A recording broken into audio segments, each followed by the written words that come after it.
Welcome to the Tech on Toast podcast. My name's Chris Fletcher and I am your host. Summer's here and your restaurant's about to get busy. Packed patios, back-to-back tables and fans glued to the game on every screen. Come on, Harry Kane! It's one of the most exciting times but also one of the most demanding. When service spills onto the patio and orders start flying in, things can get chaotic fast. But what if you had a system built to keep everything flowing? Lightspeed is that system. It's a powerful EPOS and payments platform designed to help your team stay fast, focused and in control, no matter how busy it gets. With tableside, staff can take orders and payments anywhere, turning tables faster and keeping guests happy. Moving to the back of house, Lightspeed KDS keeps your kitchen running smoothly, so every order is clear, accurate and fired at the right time, even during peak rush. From front of house to the kitchen, Lightspeed connects everything, helping you reduce errors, speed up service and deliver standout guest experiences all summer long. This season, don't just keep up with the rush, own it with Lightspeed. Now enjoy the show.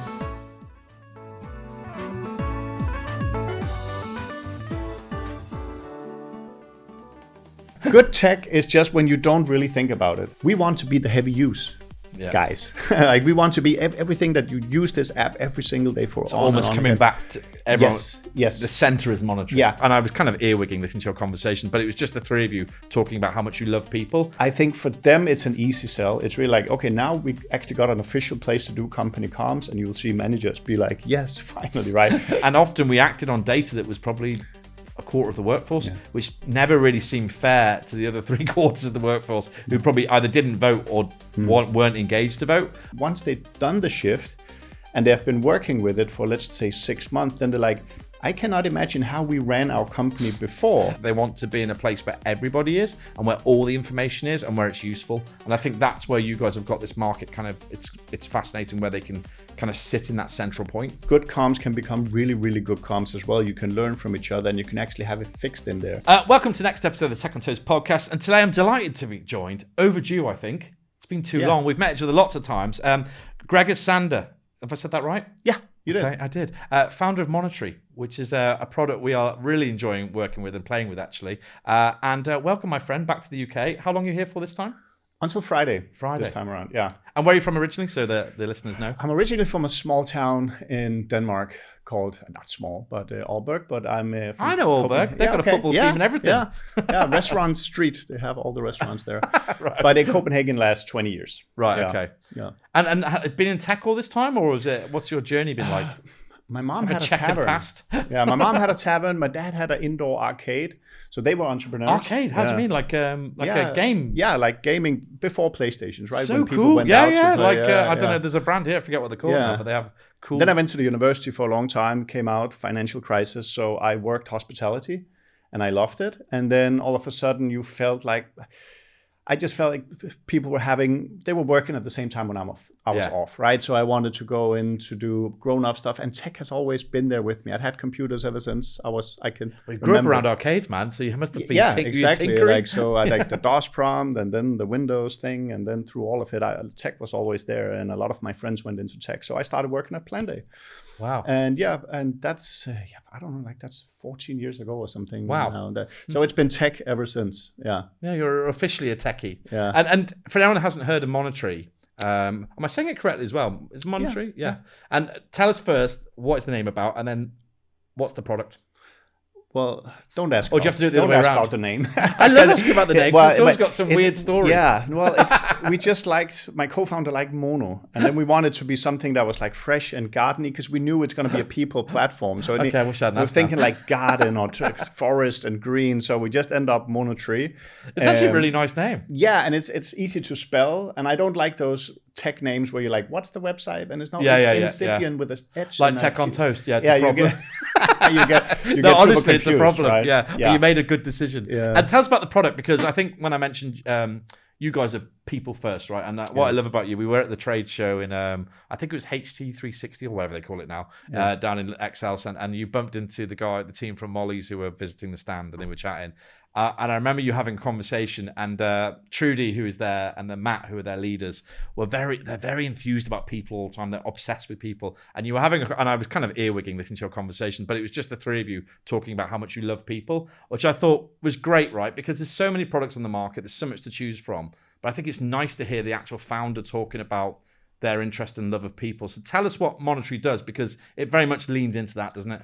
Yeah, it does. I mean, Monotree is your front door for your employees. And like, it's a heavy use app where you have all of the comms, all of the information you need to find. We take learning in as well, and we take operations in as well. It's basically built from our own experience in hospitality and what we needed as well. So it's kind of built from the ground up what the employee needs, right? Yeah. So it's built for something that's super fast, super easy to go to, where you can just do what you want and get in and out really, really fast, right? Because that's what you need in hospitality. You need something that's extremely robust, fast, and easy to use. So it has a lot of functionalities. I can get back to why it has that sort of functionality. I love it. It's massive. But it's sometimes it's difficult to do the elevator pitch, right? It would be easier if we just did. We do POS, right? We do a great POS system where you can do your stuff. It's easier to explain, right? When you do comms and learning and training and that's AI and because people by nature are complex, right? As humans, we're complex. And I think this category, if you want to call it that, this area of hospitality has been the hardest to fix. I think because I think the pandemic brought some solutions, or people started finding a way to kind of like Facebook had what was it called? Workplace. Facebook, and I know it's going or gone this year. And Facebook was kind of that place that everyone suddenly realized actually we can bring our team together and we can talk to them. And it had its limitations, but they found a way of doing it. And I think off the back of that, there's some brilliant products coming around, and you guys are definitely one of them. Yeah, I mean, Facebook was probably the reason we decided to do Monotree, because I saw when I was working with Planday for scheduling, I could see like companies being 1,000, 2,000 employees, they were using Facebook. Yeah. And GDPR was the thing already. Like it was a new thing, but it was a thing. So people were like, it's not good. We have all our comms on Facebook. But it's easy to go to tool, right? You don't need no explanation. Everyone can use it, but not everyone's on there and it's not integrated. So people would forget people in groups. Some people like were listening in on conversations. They were fired 6 months ago and all of that, of those issues were there, right? Yeah. But I think the reason that it's hard to do is because you're competing with some of the best companies in the world. Yeah. So like WhatsApp, Signal, Facebook, they have thousands of developers only doing that, right? So you're telling people, here's a comms app, go use that one. And they open it up and it takes 4 seconds, 2 seconds to open chat, already off. Yeah. I'm going to use WhatsApp again, right? Yeah. So it's really, really hard market to be in. Whereas if you're doing something that's very unique to your industry or something you only use work related, you have a lot more slack, so to speak, right? So you can do a lot more. But yeah, I think that's the reason why it was so hard for people to solve this, because you're really competing with some state-of-the-art technology. And how are you doing that? Because obviously you've got live customers, you're working with people. How are you what's the script to get them, or how is the tech dragging them from, which is very natural to go to WhatsApp, right? And these groups can be a nightmare because obviously there's you talked about Facebook, some people get left in, there's other stuff going on. How do you kind of work on that journey to get them from there to you? It's actually pretty easy. I mean, once they decided on going with Monotree, it's really an easy rollout app. It's a lot easier than doing, for example, new POS systems or workforce management systems that sometimes can take gum out of hair, right? But this is a little bit easier. But I will say there are different arguments for it, right? So if you talk to HR and heads of people, it's often the compliance part, right? They're often like, oh, it's not good. It's nobody has an overview of what's going on in these groups, right? They would love to have it structured and streamlined, at least feel like now it's safe, it's encrypted, it's on our server and all of these things. Now for middle management, the whole thing is all about giving them their privacy back, right? Because if you run your whole company on WhatsApp, you're constantly getting bombarded with all of these messages. So you're on vacation, you have the day off, you open up WhatsApp to write your girlfriend or something like that, and in comes all those work messages, right? So they are getting grinded down by constantly being invaded in their privacy fear, right? So I think for them, it's an easy sell. It's really like, okay, now we actually got an official place to do company comms, and you'll see managers be like, yes, finally, right? Problem is though, if that comm is not, if the comms is not fast enough, robust enough, stable enough, it will only work for a few weeks and everybody will start using WhatsApp again. Yeah, and it kind of needs to feel like what they like. It needs to feel like they're on WhatsApp, or that speed, as you mentioned, that functionality. You know what? They need to not think about it. Yeah. Good tech is just when you don't really think about it. Like people that I've been on iPhone for a long time right now, and you don't even think about it anymore. You just expect it to do exactly what you want it to do. Yeah, we're very spoiled, aren't we? I think you become. I think you just become in a place where you just think this works all the time, and when anything breaks, it blows your tiny mind, right? It's crazy. Exactly. And I was going to say, turnover in hospitality, or particularly in people, is brutal and has been for as long as I can remember. I think it's probably harder now than it was when I was in the game, as it would be after pandemic. I think it's just been a challenge. I think it's and there's so many other macro factors that are hurting us. How much of that do you think is, I kind of know the answer to this, I think, the communication and connection. So like, if you think about it from as a good area manager, as I thought I was, I would be really nice to people, look after them and listen to them and help them. But doing that digitally, or doing that on a enterprise level, or on a larger scale, is not easy, right? Do you think that's part of the play that the people have been getting wrong, I suppose? Yeah, I think all tech is just a tool, right? Like a hammer, you can build a house, you can destroy the house, right? So monitoring gives you the ability to measure how people are feeling, to actually do something about it, to have structured feedback on it, and put in systems that will help this. But you need the intention of wanting to do it, right? And I've been in this game long enough to see that you have very different kinds of companies, right? So the most brilliant time we can come into a company is just when they realize, hey, people are our experience. Like when they connect the dot and understand that our people are the guest experience, right? And they really want to do something good. They want to be people first. They want to help them. Because now they listen, right? Now you can actually tell them, well, I think you should do this. And what do you want to achieve? Well, they want this. Well, look at this. We can do it this way. And that's a really, really beautiful time to get into a company, because then monitoring can really help. But on the other, become part of that fabric, I suppose. You become part of that intention, and that you can roll out the machinery with intention, right? But you can also, honestly, see people where like it was like they can still use it, right? You can like their main purpose is just we have a place we can tell people what to do at once, right? That can also be a mindset, or you can just have the streamline, the checklist kind of mindset. It's not where we thrive. It's not where you get the most out of the software. It is honestly, if you really want to be people first. That's where you see the magic. And you've got you've got task lists. I had a play on it. I was playing on it a while ago. I had an idea in my head, which is never a good idea. When I was saying to the team, I'm going to put monitoring as our comm system. Probably didn't think it through properly. There's task lists. There's a community piece. There's the comms bit, obviously backwards and forwards, rotors, whatever it might be that's shared in there. Why do you think it's important to have all those bits together? Or I don't suppose everyone has to put everything in there, but if they're going to chuck it all in, why does that matter? We're not trying to do everything. Like we are staying very clear of, for example, we're never going to do base scheduling, for example. Like lots of people do that very well. We're just going to do integrations to them, right? So you're pulling their feed. Yeah, exactly. We're never going to do POS. We do a lot of things that you just mentioned, all these things. And I think there's too many. There is a lot of them. But I think the main reason is actually because the whole division between people and culture, operations, the different teams within an organization. Now, the employees don't think about that. Like the employee don't think, oh, this is a ops problem or this is a people problem. The employee just like, how do I fix this? Where do I go? Where do I need to find this? So for them, that division doesn't exist. And that's why, like for them, their front door, they should still be able to do the basic ops, like the checklist. This is like for a large company, this is tens of thousands of tasks going through that system every single week, right? That's heavy usage. We want to be the heavy use guys. Like we want to be everything that you use this app every single day for. So almost coming back to everyone. Yes. The center is monitoring.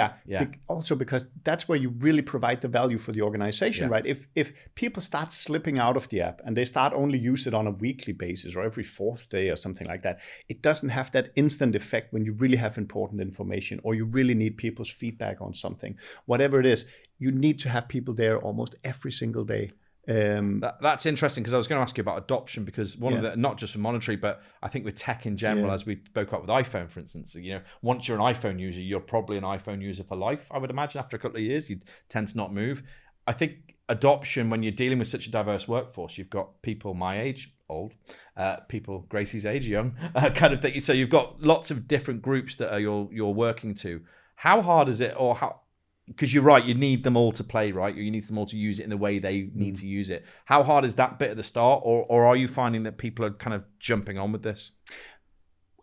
It has not been easy to get to it, but I think for now we don't really have an adoption issue. I mean, it needs to be communicated by the organization that, hey, like the intention, like you said, a company app is coming, we're going to use it, and I always suggest to them, like, make sure that you cut off Facebook, WhatsApp, all the other things. Like, make that a hard decision. Like, you can give them 2 weeks to migrate some important stuff, don't be whatever they fluffy. need, and then it's over. Yeah. And then it's just like, and there's nothing wrong with that. They're not going to miss anything. They can do everything. You can send all videos, files, images. You can reply. You can do everything.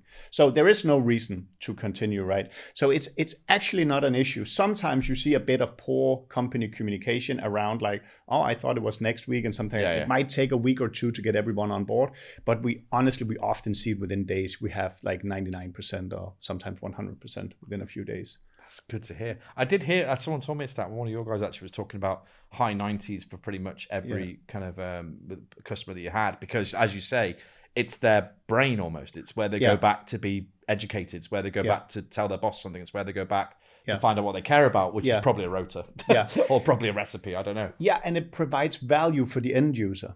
Right? And some other systems, they provide value to the head of ops or the CFO, and they need you to go in and fill in information so my dashboards are nice and beautiful, right? That's a hard sell to the end user. But if you're like, hey, you can get your privacy back and it's super fast, it's super easy, you can use this app instead, like, okay, fine, I can find all my information. Yeah, I'll take it, right? So you need, for us, when you do like a comms app, all-in-one app, whatever you want to call it, we need to provide different kinds of value to different layers of the organization, right? For the managers, it's all about them being able to like do little staff events that they can do, check their checklist, who is onboarded, who has certificates running out. Yeah, all that helicopter stuff. type. They need to be able to check their little department and do everything accordingly to them. That's their value, plus the privacy part of it, right? For the employees, it's a quick in and out app. It needs for them to be like, oh, I got a push notification, check that message. Within, I would say you have to open the app within 0.2, 0.3 seconds. If you're not at that speed, you're going to miss the young people. They're going to go back to WhatsApp basically again, right? But it's an in and out app for them. It has to provide that quick value so they don't think about it. It's just here, I do my chat, I go in, I go out. At work, I just do that. Yeah, exactly. And once you solve these two layers, you have the value for the people and culture and the head of ops and all of these things. Yeah, because all of a sudden you've got this engaged you've got everyone dangling on your end of your fingers. So if you do a survey, for example, you can get like a 60, 70% reply rate all of a sudden because it's a system 30. Everyone's using. Now you can actually use your data on stuff. I think that's fascinating. Staff surveys are a really interesting point actually, because I think for a long time when I was in ops that we would do these things to gauge the temperature of the workforce, to understand, ask difficult questions, get difficult replies sometimes, and be told what you're doing not so good and quite well. And often we acted on data that was probably a quarter of the workforce, which never really seemed fair to the other 3/4 of the workforce who probably either didn't vote or weren't engaged to vote. And I think it's great seeing those numbers up at 70, 80% for engagement, because all of a sudden you've got some real rich data that you can act behind. And I suppose you deliver the feedback through monitoring, right? You can go back and whatever you've decided to do, you can then tell them through that. Yeah. And that's where these things become really powerful, because one of the things about surveying people, and also this, I didn't know this until I've done it for many years, but like, if you do a survey and just ask people something, like you might have out of the box reply rate 30, 40% maybe, if it's a good one.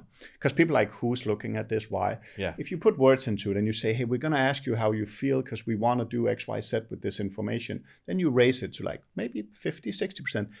When you then act on it, you then say, like, okay, thank you for what you told us. Now we have implemented a new feedback program. We're going to use forms for feedback every single month. You're going to put this in, and they're like, people are like, wow, they actually did something. Next time you do the survey, crazy, isn't it? They actually listen. 70, 80%, right? Then you start to get that feedback. Again, it's back to the intention. Like if you just think you can click a button and start a survey and you'll have a happy workplace, sadly that's not the way it works. Damn, I was doing it wrong all those years. But you actually have the tools you can actually do something about it, right? I think that's the nice part, right? And when I talk about connection, that's the connection I'm talking about, that you can take your workforce as a group, even though one's in Bristol, one's in Birmingham, one's in London, and bring this kind of picture together of your business, which I think right now is so important. I know it's always important, but to have a dashboard or a screen or a place where you can go and go, this is what they feel. This is or this is where we're missing out, where we're dropping a ball here, so we can fix it. I think it's super important. And on that, I presume you have to have integrations with some of the, I suppose, the workforce management partners, wherever it might be, to drag that data in. How important is that for you guys, and how deep do you go with the integrations? Yeah, it's absolutely paramount. I think no one could accept, like, if you're 1,000, 2,000, even below that, not having the users just running freely, like being flowing freely between the systems, right? So we have, like, I think 60, 70 integrations now to different workforce management systems. We kind of cut on the workforce management thing, we kind of cut on this. We do the same stuff with all of them. We don't try to go too deeply, and we sync all the users, right? All the groups, all the departments. So if a user is created in this system, automatically you're created in our system. We take the shifts as well, so you can do shift chats. You can see who. So you're onboarded there. You end up there. Yeah. So and that's actually for the high engagement. Yeah. Because I know when I know this data in scheduling platforms, right? People go straight to my schedule. Yeah. Like 80-90% will go straight to my schedule. Now, if they got the shifts in the company app instead, Monitory, they'll just do that in the calendar. And weirdly, you are exactly right, because my son is 19, works for Pete's Pilgrims, and they recently moved to a new workforce management platform. I won't mention who they are. And on their home screen, he couldn't get his rotor straight in front of his face. No. It was, I think they were with rotor ready previously. But again, it's not a problem with the new tech company. It's just the way it was configured for the first rollout. Yeah. And Shay was going, all I want is I just want to know when I'm working. That's all he cares about, that and the payslip. Yeah. They're the two things that he cares about, right? So it's just fascinating to show, and exactly what you said. He's in and out quick. He wants to know what he needs to know, and then he wants to get on with his day. He's not bothered about, like I would be, trawling around, looking at reports and whatnot. He just wants his information. Yeah, but again, I think like that's what we do with the workforce management systems. And then we have different, also like the content integrations with Sideways and with Blend, and also some Scandinavian partners and stuff. But what I find interesting is actually like people customizing their own menu in the app, right? Because there are always going to be other resources. I think like the whole BI tool scene, like you have Tensor, you also have a lot of custom ones right now, right? So in our system, you can just say like all managers, you have access to this little BI dashboard, and it's directly in the menu. So it's back to the front door thing, right? You need to know when I open that Monitory app, even though it's not a part of the Monitory system, at least it's the gateway to find that system or information. And is that different for every company, would you say? Would you say they're being quite unique on what on their front door looks like as it would be? So in terms of their menu, or is it do they take your lead and say kind of what's the best thing to do here? How are we going to get the best out of the system? Sometimes they start by taking our lead on, and then they start being opinionated themselves. we also never. One thing I love about hospitality is like I've never ever gotten a no from a customer. Like in terms of this customer would love to talk to you. They know that they also use Monitory, and like can they talk? I've never got a no. They're like, yeah, sure, let me talk to them. It's so weird. We were having dinner last night. There was a lady who was formerly at Marks and Spencer's and is now at a casual dining group, and she was saying it's so refreshing being in this industry because we had to take our secrets to the grave at M&S. Like the way I stocked a shelf, I couldn't tell you, even though like it's it's hardly unique, but I could not tell anyone or share it with competitors. Here, you guys are all talking about the same systems, talking about your numbers, openly talking about the future. She goes, it's mind-boggling. And I think that's one of the great things about the industry, right? And I love the fact that as a tech partner, you can join in with that and actually and actually support that as well in terms of building together, sharing what works, what doesn't work. I think it's fascinating. Yeah, absolutely, it is. I think it's kind of unique. It is unique, isn't it? Because people out there are fiercely competitive as well. Yeah, right. They are competing on the same, like the menu items are the same and everything, but they would love to share how they compete. So it's almost probably too far. But we're just nice people. We can't help it. What about well-being? Because we talked about, you mentioned earlier about WhatsApp and the fact that it can invade on your personal life, which is, it's unavoidable, isn't it? If you're using WhatsApp as a comms tool, you're going to bump into nan and mum and dad or whatever. Do you see? I mean, it's hard to measure, but do you see some wins around well-being for the teams when they move on to the app and when they're using Monitory? Yeah, I think the biggest one is the one I mentioned about now you can sort of do your work sphere and your private sphere. You can also trim your notifications really specifically on days of the week, or you can mute all individual walls. You can set it to your working schedule. You can mute everything exactly as you want. You can also say like a lot of people have meme walls and fun and games walls, right? And you can mute those for like, I'll check them when I want to. I don't need the notifications in the middle of the night, chat groups, all of that stuff. I think that is probably the unique selling point for going for the individual employee, right? For the company, it has loads of other benefits. That is that now they are actually where they're doing their comms, and comms is just so heavy use, right? It's not uncommon. I was just looking at some data because I had a customer that asked me how much are people actually chatting through the system, right? So if you have, let's say, 800 employees, it's not uncommon that you have 15,000 chat messages going through a week. Wow. And that's the amount of information. I know some of it is probably private and fun information going on in that app, but maybe I presume only 15%. But you would imagine most people would change their tact when they moved on to Monitory versus on WhatsApp. So if me and you wanted to chat, we'd probably go on WhatsApp, right? But if I worked, I had another job, I'd definitely on Monitory and I was talking to my friend, it'd probably be a work-related chat, even though private. what we were having, right? Yeah, but I mean, it's encrypted, so for good reasons we can see people's chat. But sometimes when I'm with a customer, it's important to mention, right? Yeah, and I'm seeing their chat. I mean, I think it's a great mix of all of it, and I actually think that's fine. I mean, if you want to put some privacy into your workplace, the same being buddies with people you work with, that's fine. The other way around is more problematic, right? When work is forced into your private sphere. If you want to take privacy to work, that's fine, right? So, and I used to be an area manager. We used to have about 90 sites, not all mine, with a load of area. I was a regional director, I had loads of area managers underneath me.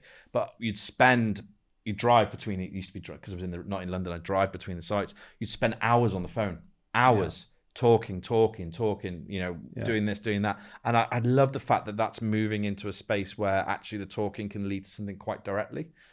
Because I think, to my own deficit, that probably all my talking was probably 50% was wasted because we were probably just talking crap. But it wasn't very, for the company, they're probably looking at my value thinking, God, it'd be much more efficient, Chris, if all of these ideas and chats you're having are driving into somewhere central where we're actually having an impact. And I think that's what you guys are doing, and I think it's fascinating the way that it can have direct impact quite quick, because everyone talks about ROI with tech. It's so bloody hard to measure, unless you're food or labor, right? Everything else like POS and everything else that sits around it, it's like, how do you bloody measure ROI? But I think with you guys, quite quickly, and particularly engagement, I suppose, you can see a very quick return. Problem is often that I sometimes see competitors say 3 times faster, and if we were an American company, we'd probably put that on the website as well. The problem is no one has the before data really, unless they came from a competitor system. Maybe you would have some kind of advantage. You say it's quite unique though. I mean, I know there are probably 5 or 10 in your category, I suppose, that you would know, that people would know about, but it's not a flooded category, is it? I would say in terms of workforce or POS. No, it's newer, right? So I think it used to be you had workforce management, then you had learning management, then you maybe had comms as an app as well, and then you had Trello, who only did checklists and all of this thing. And one of the problems we wanted to solve out the bat was I was seeing talking to employees of organizations when I was working with a scheduling provider, right? That we have 7 apps now. We have a Dropbox for these folders. Then we have this learning management platform that no one can remember to log into. Then we use private Facebook for communication. Then we have Trello for checklists. Then it's not uncommon to have 6 apps or something like that. And that's a really bad experience for an employee working for a company. And I actually don't think that's a gone thing. I think that is still very much in play. I mean, depending on the size of the business you look at these days, but I think there's a lot of mid-market, I'd like to call them mid-market, from 2 to 10.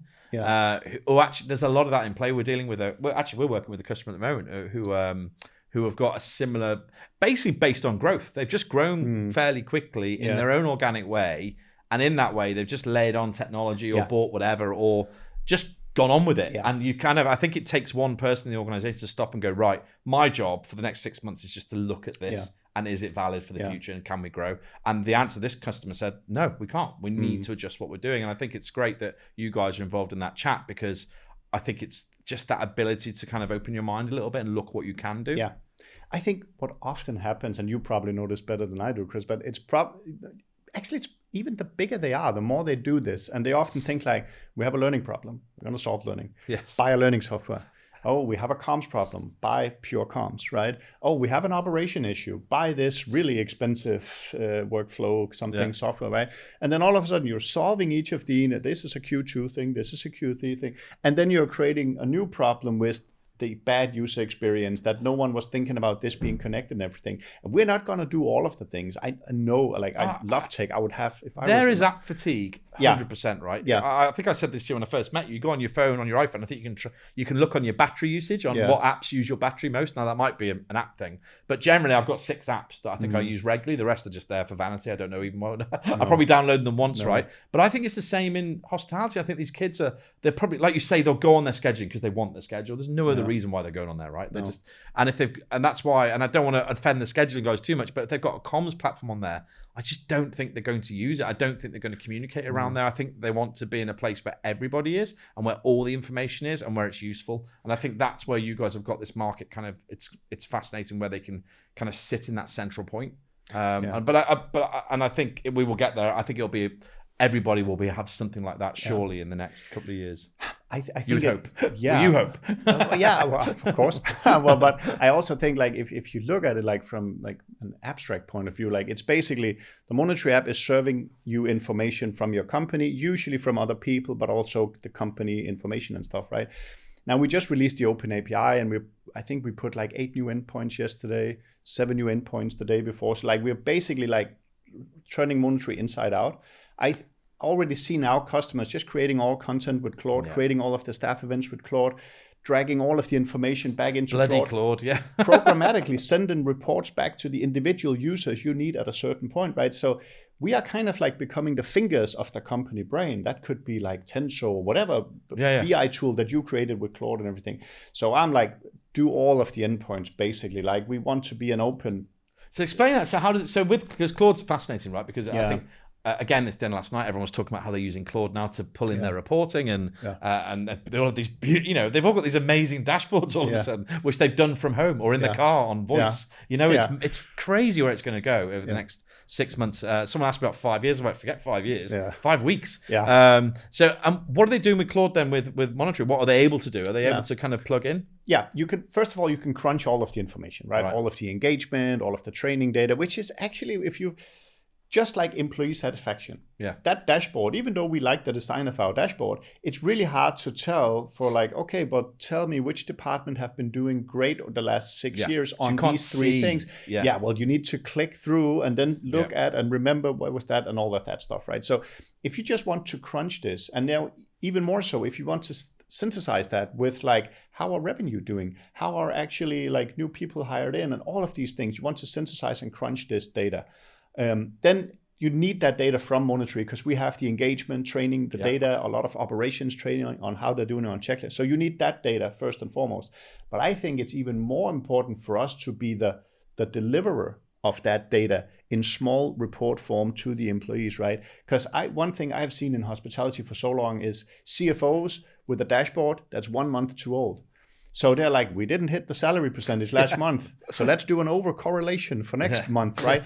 And instead of having that information, like, oh, you're slipping a little bit. Oh, actually, the sun is out now. And I can tell you that 100% happened. I mean, literally, I spent so much time looking at results that had already gone and wasting time annoying general managers saying, guys, it's not good enough. They're like, what, the 4-week labor result? I've done, it's just too late. But now comes all the interesting questions, right? Because like building that like company brain thing is like you have the tools. Like I mean, you need systems that have an open API, and I would like say to everyone, if whoever you have providers don't have an open API, switch them now. Like you need that. You're gonna need that. It's data. Going to be a competitive advantage or disadvantage. It's your precious thing. If you don't have your data, what have you? So if someone's listening and they're thinking about how they go about changing, because change is. Or what you talk about when you get into an organization and trying to get them to kind of not comply, but move into the right position, that intention. What about people who are kind of on the fence and sitting there thinking, I just don't know whether we need this in our business. Is it an added cost? Is it going to be a drain on our resources? What would your advice be to them? I know you own a product which you're trying to sell. I would say like first and foremost, like often when you look at, it's not going to be an extra cost often, like because often if you pay for one of the old legacy learning management platforms, that like the cost is the same as Monetary, right? And now we can just add in the content from some of our great partners, and now you have the same package plus a lot more as well, right? And I also think that I've heard this from many customers, and it's actually true that once they've done the shift and they've been working with it for, let's say, 6 months, then they're like, I cannot imagine how we ran our company before. We had a place where we can just communicate with everyone. And they're like, but what we used to do, it was scattered Facebook groups. We would copy the same message into each department or send them to the managers. The managers would send them. And it's like, that is a big issue. And once you see the data, when you have a hospital, like a multi-site hospitality, and you see how much communication, wall posts, chats, events being created, once you see the load of that stuff, I think it becomes like weird that you haven't addressed it before. Right? It's almost like surfacing new data when it's not new. As it's been around forever, but they've been doing, as you say, they've been doing it in various different ways. But it's probably, I would argue, as important as revenue data. I mean, you always have a comms problem. The only problem, have you addressed it? That's the issue, right? Everyone has a comms problem, and comms is notoriously never perfect. It's always messy. So you can try to structure it. You could do something about it. You can actually structure and do people it better. at the front of comms, right? Regardless of tech, you have great people who communicate well and people who don't communicate well. And you're, as you say, you're never rid of that and be perfect. But if you're given the opportunity to have that data in one place, plus, as you mentioned, all of your little operational tools alongside it, all of a sudden the weaker comms people become a little bit stronger because they're talking to you, Mr. GM, in a way that they're armed better, right? I've got better information, I can help you. Whereas before, if I was probably not as good as my next area manager, it would take me longer to make a better decision. So I think that's, for me, a no-brainer because it just makes sense. It levels the playing field. Yeah, absolutely. It's an amplifier, right? So like good comms can become really, really good comms as well. You can learn from each other and you can actually have it fixed in there. A lot of also things like people helping each other, right? You have a problem, you share it on the social wall, other people answer. Now the AI bot trains on that, right? So next time someone, even though that was months ago, they get that answer back. So it becomes like a self-learning machinery almost, right? All of the people coming back with all of the information. And the more and more you use it, the more information it has. So I think one of the best examples I was talking to someone about the other day is that if someone leaves a company, right? Previously, they would take a lot of information with them. So when I left Carluccio's as a director, I took a lot of, I'm sure, very valuable information in my head. Nothing written down. I didn't take any of their IP. But I left with a lot of gut data. I knew a lot about what that site would do. And then when I'd gone, I'd gone. I think the difference now with what you're doing is that you're capturing my experience, my knowledge, my thought. If I'm putting something on a wall, giving some advice, that's then swallowed up in the bot, and the bot's now got that in his brain. I think it's so cool that actually we're going to, in 2-3 years, look back and think all these great guys who do move on and do move to different jobs are leaving a part of them with their old role, which I think is fascinating. It's never been done before. It's actually, you gave me a good idea there, because like we're building offboarding. I think we're launching it next week, like similar to onboarding. Like, did you do all your stuff, and like the final thing you do before you leave? But it should be like, what's your advice? Like that could actually be like, what do you know about this business that no one else knows? Because I guarantee you, everybody who walks out that door, and I could pick millions of people I know, around the industry who leave, and they have great knowledge, but because of our high churn rate, because of the way hospitality runs, it's so valuable, but it's gone. And I don't think anyone's been able to measure that cost of what that is. And you hire a new Chris, they come along, they spend 6 months embedding, they've got great knowledge from their old job, but don't really know your job. And then they take time. But imagine if Chris could borrow from old Chris, then maybe all of a sudden, maybe I'm a bit quicker. But this is an AI thing also, right? Because I remember being in tech where it's like, don't take those notes, don't put it in, because we're going to drown in data. Like no one's going to look at it. We're going to be confused. Like only store this specific data. And now it's the other way around. Everything. Like, we are harvesting everything. Like every company. Claude has that. Ask Tech on Toast, right? We have the Claude thing for Tech on Toast, and we have this thing. I never use it. I just never. And then the other day, I needed to find a budget that someone had promised us. So I said, I just can't find this budget. Can you find? And then boom, seconds. The email was there, linked to it, wrote my reply, did it, and I was just like, my God. Because that would take us days, weeks to find that, or we just wouldn't bother doing it, No. So I think it's brilliant. Look, I could probably talk to you for an hour, which is probably not good for people listening. Look, Monetary is fascinating. We also have a cool webinar we did with you guys. Check it out. It's on YouTube. It's called Bite Size, and it gives you a very, very, very quick view of Monetary. And as Greg has said, there's a lot more to it than that, but it'll just help you visualize what we're talking about. But if people want to find out more about you and the platform, where do they go? They go to monetary.com or find us on LinkedIn. And they can come and bother you. They can find him at a dinner. You eat out a lot. We do. You're very social. Last time I saw you, all had beers in your hands. You were at service, wandering around the floor at service. So we'll be doing that again next year. But look, I think it's a wonderful platform. We support you guys, and also not just because of the product. I think that the people behind the product are really important, which is something we've always been like to validate at Tech on Toast, that the people who built it give a toss. It's half of it. Yeah, it really is. It really is. You have to care, and I think you do. And I think that's and the team that work around you also do. And we say that openly when we talk to operators, because I was talking to CEO of Burger King last night, and he was talking about validation in tech. I said that is what we're striving to do. We're trying really hard to be the guys that validate the good people who are doing great stuff and have got great results that can show you. Because that's all they want. They don't want to waste time meeting 20 platforms, and that's not being dismissive of anyone. They want to find great product, quickly, run by great people. And I think that's our job to do that. So that's why we love talking to people like you. Welcome back to the UK, my friend. How long are you here? What, Friday, is it? Until Friday this time. Okay, so 3 days. Thank you. What day is it today? Tuesday. Tuesday. Yeah. My days are always, my weeks go very quickly. But look, welcome back, mate. Hope you have a great time here. Thank you for having me.